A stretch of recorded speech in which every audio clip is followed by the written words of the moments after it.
So yun guys, may nag-request na naman na video si brother Clover. Carrie Clover. So nagluluto pa ako eh. So dito ako sa Panday nagluluto. Ito yung sa kanya guys. Tawag dyan, inunglo na slim lambitan. So doon ako sa loob kasi maulan sa labas. Ako sa loob ng bahay. So eto na siya. Sa materialis muna tayo. Carabao horn na itim, inunglo yung pomel. So, pati yung detalye dito sa gilid ng date, tawag dito. So sinadya ko talaga yung ganyan yung gawin para humawig dito. Sa likod, sa BOB, ano lang din yan, naisip ko lang din bigla. So sa noo niya, yung pinakalak sa tang, full brass, walang halong alloy yan. Ano, spiral alloy, fittings, yung tatlo alloy. Kaya pala yan, 4 sana yung iniisip ko din eh. So request ng may-ari, 3 lang. Kasi yung ukit na ito, papabuelohin dapat. Dapat nakabuelo siya. So yan nangyari. And nagtataka kayo kung bakit iba yung kulay ng ukit kumpara sa kahoy. Ganito kasi yung pangyayari niyan. Yung kahoy na to ya, guys, kuyaw-yaw. Yung kuyaw-yaw, yung ginagawa kong scabbard talaga na malimit. So iba kasi yung marabikal, iba yung barayong, ibang nara. So ito maganda siya. Dilaw. Para siyang langka, pero mas iba, minsan may langka din na nagkahawig siya ng kulay, and minsan maputla yung langka, and minsan mas parang nag-orange na yung tigas noon. So ang kuyaw-yaw, lang siya, kumbaga kalmado lang, hindi siya nagpapalit-palit. So dilaw talaga yung pinakatigas niya. And nag-yellowish naman yung banakal, yung malambot na parte. So anong nangyari kasi dito guys, inukit ko muna siya. Kagabi lang to eh. So, tapos ako mga alauna.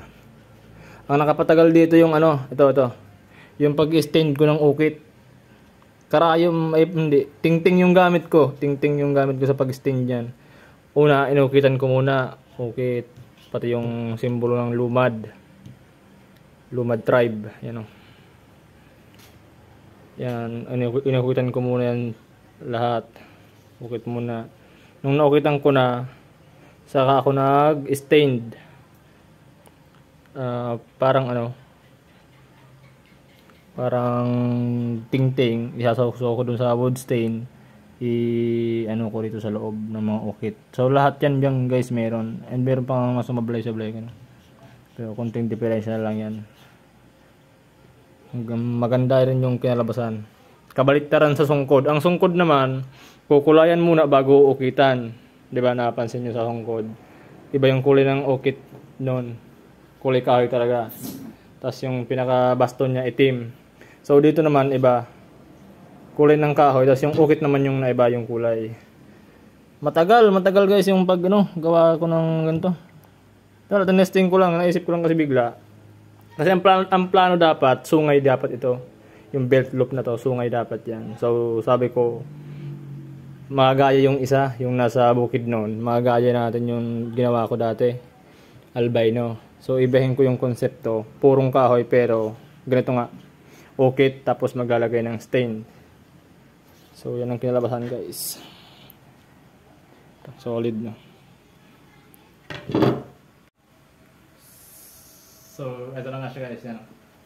Pag nakabewang, taas ng camera kasi. Pag nakabewang, ganyan.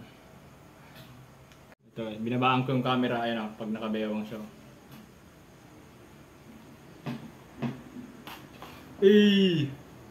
So sa haba ng blade niya, 16 inches plus ata, hindi ko na sinukat kasi yung kikil hindi na namin pinutulan. Hindi na kasi namin pinutulan yung kikil So 14 inches yung kikil, ito yung nagawan. Tagos pa yung tang. Walang, kumbaga walang tabas doon, walang natapon, walang nasayang, lahat. Yung pinakakikil na yon na ganyang kaba, ipinorma ng ganito. And request ng may-ari, wag masyadong manipis, dapat matibay. Kahit slim siya,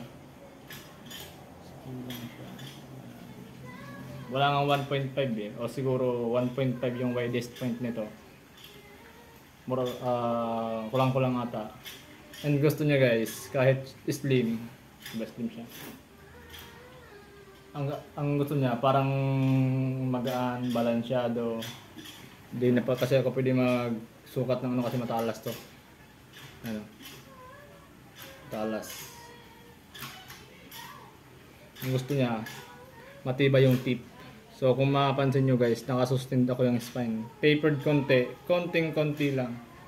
Madungis siya. So kikil kasi yan guys. And yung spine ay na. Matibay. Yung guys yung request ng may-ari na dapat sundin. Matibay yung tip. So kahit isaksak itaga sa pakwan, ito ang tumama, hindi siya mapuputol, di ba? Ihiwa ng kamatis. Diba? All goods siya. Kukunin ko sana yung point of balance niya, so baka masugat ako. Talas to guys. Ano?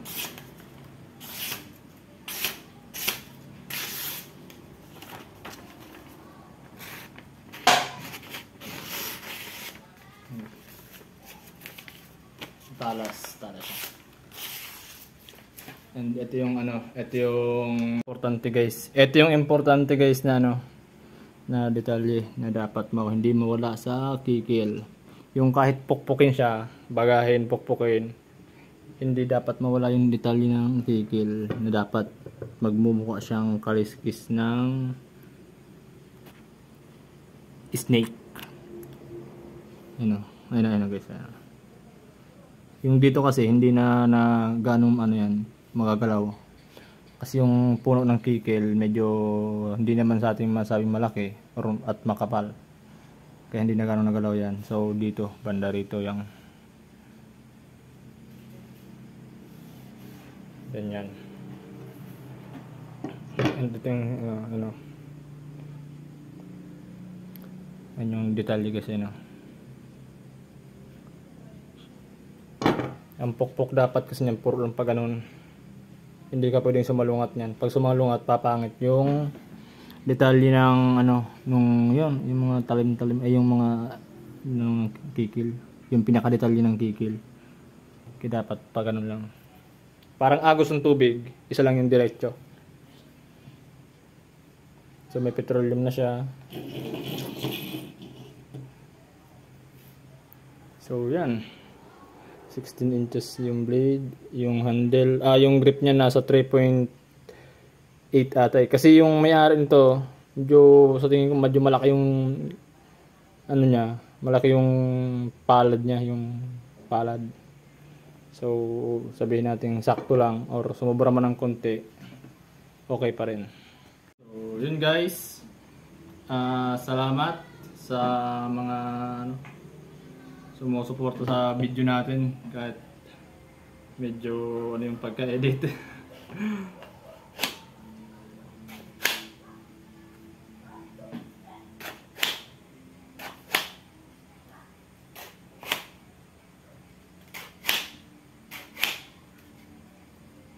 Yung kamay ko